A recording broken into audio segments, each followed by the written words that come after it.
जय हिंद। आप देख रहे हैं लाइफ टाइम्स, आपके साथ में हूं वंदना स्ट्रोही।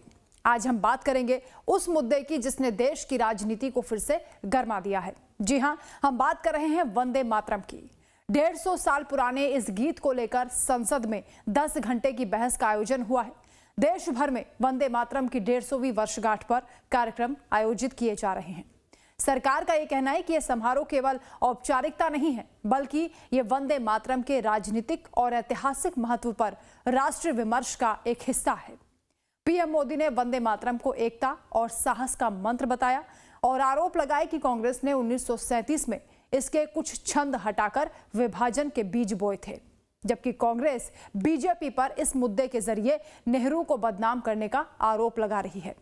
आखिर कांग्रेस और बीजेपी के बीच राष्ट्रगीत को लेकर यह विवाद क्यों बढ़ गया है, चलिए आपको बताते हैं।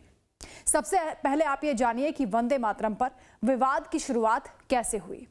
जैसा कि आप जानते हैं कि वंदे मातरम का मूल संस्करण बंकिम चंद्र चट्टोपाध्याय ने लिखा था और इसमें कई छंद यानी कि कई स्टैंजाज हैं, जिसमें देश को मां दुर्गा के रूप में चित्रित किया गया है और यहीं से विवाद की शुरुआत हो जाती है। बीजेपी का आरोप है कि 1937 में जब वंदे मातरम को स्वीकार किया गया, तब कांग्रेस ने गीत के कुछ हिस्सों को हटा दिया। पार्टी का दावा है कि जो हिस्से हटाए गए उनमें देवी की वंदना थी। बीजेपी इसे तुष्टीकरण की राजनीति कहती है, जबकि कांग्रेस का यह कहना है कि हमने समावेशिता के लिए कुछ छंद हटा दिए थे। बदलाव किसी धर्म के खिलाफ नहीं था। कांग्रेस का आरोप यह है कि बीजेपी इस मुद्दे को राजनीतिक रंग देकर इसे ध्रुवीकरण का हथियार बना रही है। अब आप जानिए कि वंदे मातरम कब लिखा गया और इसका आजादी के लिए क्या प्रभाव रहा। वंदे मातरम गीत बंकिम चंद्र चट्टोपाध्याय ने 1875 में लिखा था।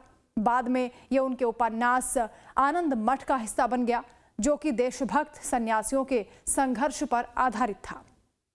यह गीत मातृभूमि को 3 रूपों में दर्शाता है: अतीत की गौरवशाली मां, वर्तमान की पीड़ित और भविष्य की पुनर्जीवित भारत माता।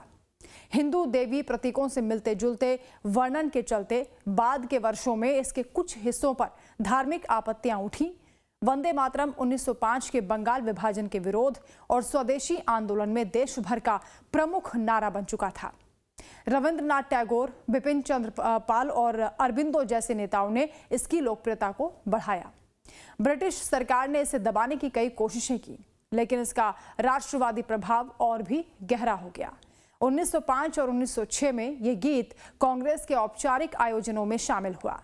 1937 में धार्मिक संवेदनशीलता को देखते हुए CWC ने सिर्फ पहले के 2 छंदों को ही राष्ट्रीय उपयोग के लिए मान्य किया।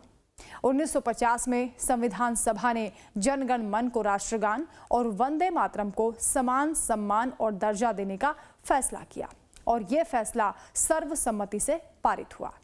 अब आप जानिए कि इस पूरे मामले को लेकर विवाद अभी क्यों बढ़ गया है।